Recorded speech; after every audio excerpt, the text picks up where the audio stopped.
Hi everyone, welcome to my thoughts on day 2 of Aintree.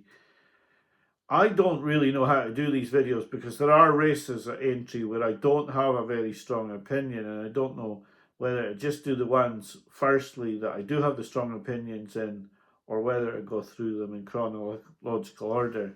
Now, I did hope to have this video up to you last night, but it was a big football match where I stayed last night, and it really did go on quite late, and an injury time winner didn't dampen celebrations around here, as the local side went top of the league with one match to go in the title race. So that's why it was supposed to be this morning. I then recorded the video, and lo and behold, just before putting it up, I realised that I'd put the races in the wrong order, and I hadn't gone in chronological order, and I had to remake the video, and this is the remake. So I think I will go through the stronger fancied horses now first, and that means I fancy Sober Glory in race number 3, but that's telling nobody anything they don't know because the horse is odds on. I just feel he's better class than these now.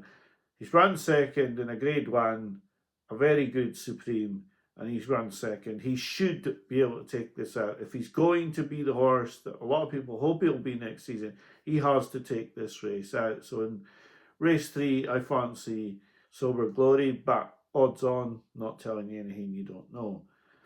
In race 5, the top, I said yesterday I was going to look at Croke Park. Now, I have backed him, but I haven't gone as heavy as I was going to go.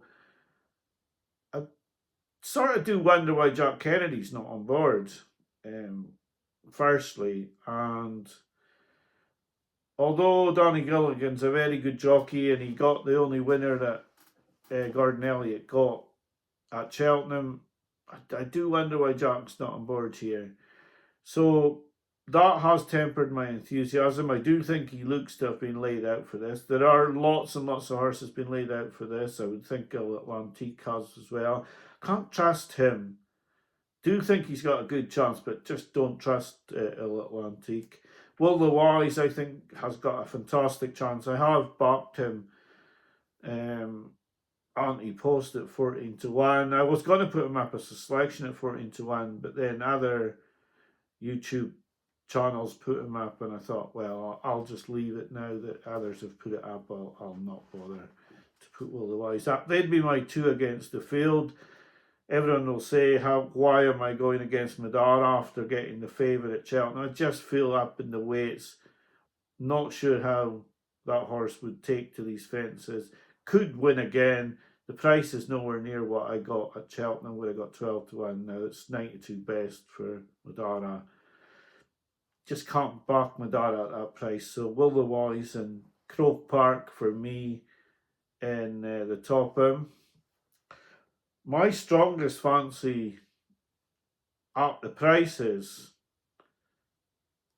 is in the last race on Ham Sion of Tony Martin's with Cornerstone Walsh on. So I'm actually hoping Cornerstone Walsh will have a good week at Aintree this week, because I fancy quite a few of his horses.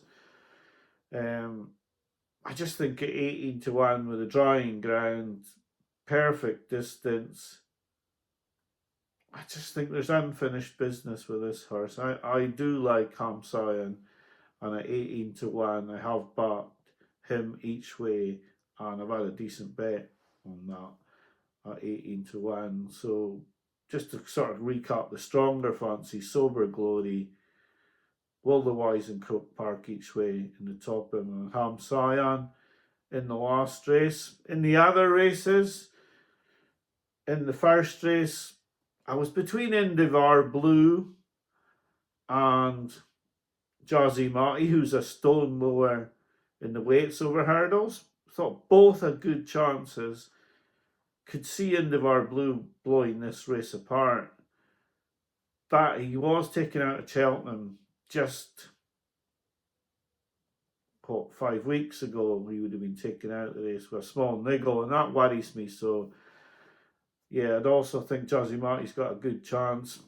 He was a bet at Cheltenham and robbed for my For my money, I felt robbed after he was beaten by Martador. But I think they've both got good chances. I'll back Indivar Blue to win and Jazzy each way in the first. Wendigo is a very, very nominal selection in race 2. This is a race where I would want to have no selection, if I'm truthful. I really would say this is a difficult race and one that I don't want to get involved in. There are horses that if you have a strong opinion on, you should just back yourself. Like, I can see the cases for Regent Strolls. I can see the case for Miami Magic. I would have looked at Miami Magic, but that one poor run that's thrown in there worries me. So, yeah, I can't go with them. Wendigo, I just think the long straight might suit, but really needs softer ground. It's really a race that I don't have a strong fancy in. It's fairly similar in the 2 mile 4. Hartwood has to have taken something out himself running in that race. I just think he'll have been primed for the Ryanair, and he could be a wee bit over the top for this race, but he's undoubtedly the best horse in the race.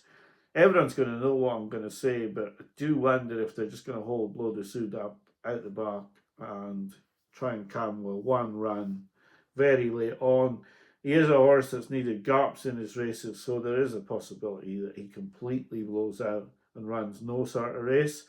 I would not be surprised by that.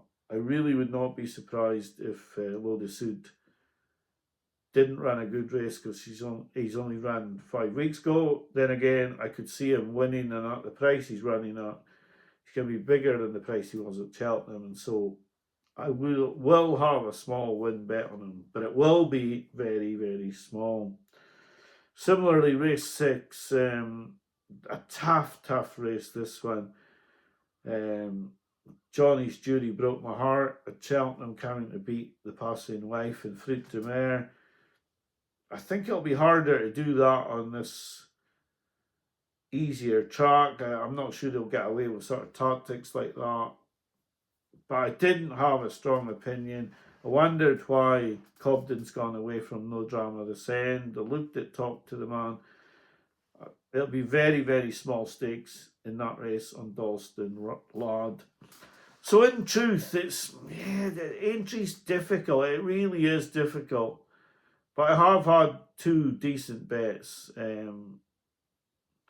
lately, and they have been Hamsayan in the last at 18-1, and on Croke Park at 20-1 for the Topham, and that's added to the bet I've had on Will the Wise at 14-1 for the Topham, anti-post.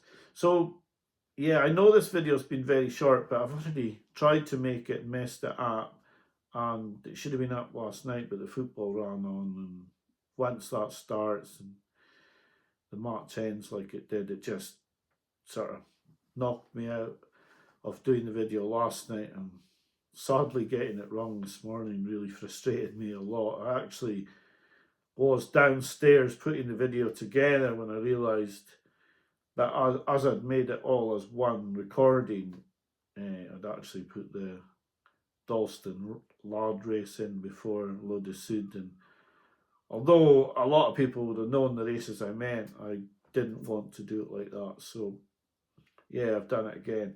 Now I hope to have a better video up for Saturday with my Grand National analysis and my horse for the Grand National, who I did have a pick quite strong on, and then I got the bookings for the jockeys yesterday, and that swiftly changed my mind a little bit. So at the moment, I'm going to have another look through the National.